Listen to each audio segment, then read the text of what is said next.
Video-video sebelumnya telah dibahas mengenai apa saja unsur-unsur tata letak dan bagaimana menuangkan unsur-unsur tersebut menjadi sebuah tata letak atau layout. Agar suatu layout berkualitas, perlu untuk mempertimbangkan prinsip-prinsip desain. Pada materi ini, kita akan belajar tentang cara menerapkan prinsip tata letak dalam sebuah desain. Menurut Robin Williams, dalam bukunya The Non-Designer's Design Book, prinsip tata letak dibagi menjadi 4, yakni kontras, perulangan, peletakan, dan kesatuan.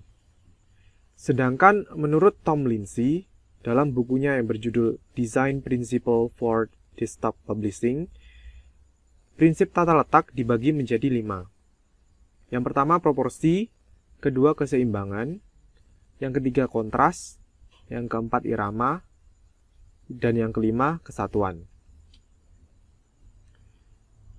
Pada video ini akan dibahas lebih dalam mengenai prinsip tata letak versi Tom Lindsay. Kita mulai dari proporsi. Proporsi adalah perbandingan antara bagian yang satu dengan yang lainnya, dan antara setiap bagian dengan keseluruhan pada suatu komposisi. Perhatikan kedua contoh di bawah ini. Kedua gambar tersebut sama-sama menampilkan botol, gelas, dan piring. Namun bila ditinjau dari proporsionalitas, gambar di sebelah kiri lebih proporsional secara komposisi, karena apa dan bagaimana bentuk ketiga objek tersebut dapat terlihat dengan jelas. Berbeda dengan gambar sebelah kanan, objek piring ditampilkan dengan sangat besar dan menutupi bagian objek yang ada di belakangnya, sehingga sulit dikenali objek apa sebenarnya yang ada di belakang piring tersebut.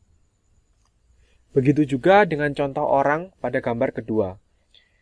Bagian sebelah kiri lebih proporsional karena pada kenyataannya ukuran kepala lebih besar daripada badan. Berbeda dengan gambar di sebelahnya yang menampilkan ukuran kepala dan badan sama-sama besar yang mengesankan gambar kurang realistis. Keseimbangan. Keseimbangan dalam karya seni rupa adalah kesamaan dari unsur-unsur yang berlawanan tetapi saling memerlukan, karena dapat menciptakan satu kesatuan. Terdapat 3 jenis keseimbangan. Keseimbangan terpusat, yakni sebuah objek yang arah garis atau bentuknya memusat pada satu titik. Selanjutnya adalah keseimbangan asimetris. Meskipun tarikan garis dan titik pewarnaan tidak sama antar gambar kiri dan kanan, namun pola garis atau motif dan pewarnaan yang digunakan sama, sehingga masih dikatakan kedua objek tersebut seimbang. Keseimbangan selanjutnya adalah keseimbangan simetris, yang mana komponen bentuk, warna, dan peletakan objek pada bagian kiri sama dengan yang kanan. Irama. Irama dalam seni rupa adalah kesan gerak yang timbul dari unsur-unsur seni rupa dalam sebuah komposisi. Irama dapat dibentuk dengan pengulangan, pergantian, perubahan ukuran, dan gerak mengalun. Berikut ini adalah contoh dari irama, yaitu gambar ombak dan juga gambar awan. Kontras. Kontras bisa didefinisikan sebagai perbedaan dalam elemen visual yang bisa membuat sebuah objek dapat dibedakan dari objek lainnya dan atau dari background. Apabila diadaptasi dalam pengertian yang lebih sederhana, kontras adalah elemen yang berbeda dari yang lainnya. Contoh-contoh dari kontras yakni yang pertama kontras warna, kontras ukuran, kontras posisi, dan kontras bentuk. Kesatuan.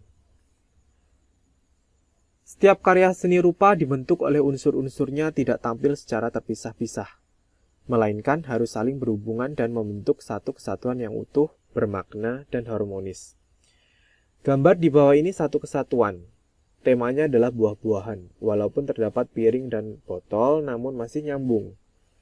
Namun jika ditambahkan sepatu, maka gambar tidak menjadi satu kesatuan lagi, karena tidak sejalan dengan tema buah-buahan. Studi kasus.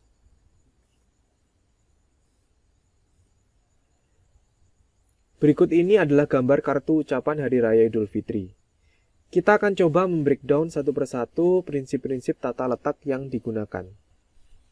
Yang pertama dari proporsi. Proporsi antar gambar ilustrasi dan teks secara keseluruhan sudah seimbang. Gambar-gambar ilustrasi juga sudah menunjukkan proporsi yang seimbang.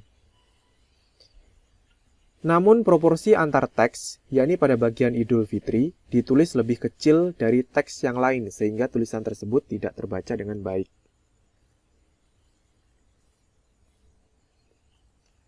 Lalu dari sisi keseimbangan, porsi area ilustrasi dan area teks hampir sama, sehingga bisa dikatakan bahwa gambar tersebut sudah seimbang.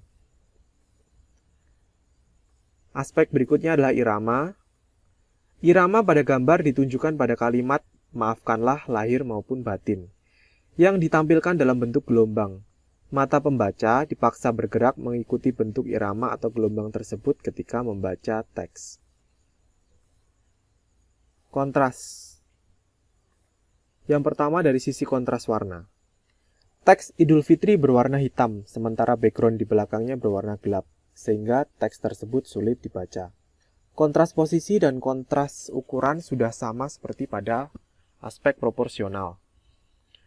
Kontras bentuk, beragam bentuk sudah ditampilkan, misalnya masjid, manusia, teks, dan lain sebagainya. Dari prinsip kesatuan, perpaduan gambar ilustrasi terlihat kurang menyatu dengan adanya gambar bunga di samping bingkai foto. Walaupun hanya bertindak sebagai aksen atau ornamen, sebaiknya gambar bunga diganti dengan gambar yang masih memiliki kaitan tema gambar, yakni suasana lebaran. Misalnya gambar ketupat, beduk, dan lain sebagainya. Sekian materi kali ini, terima kasih atas perhatiannya, selamat belajar.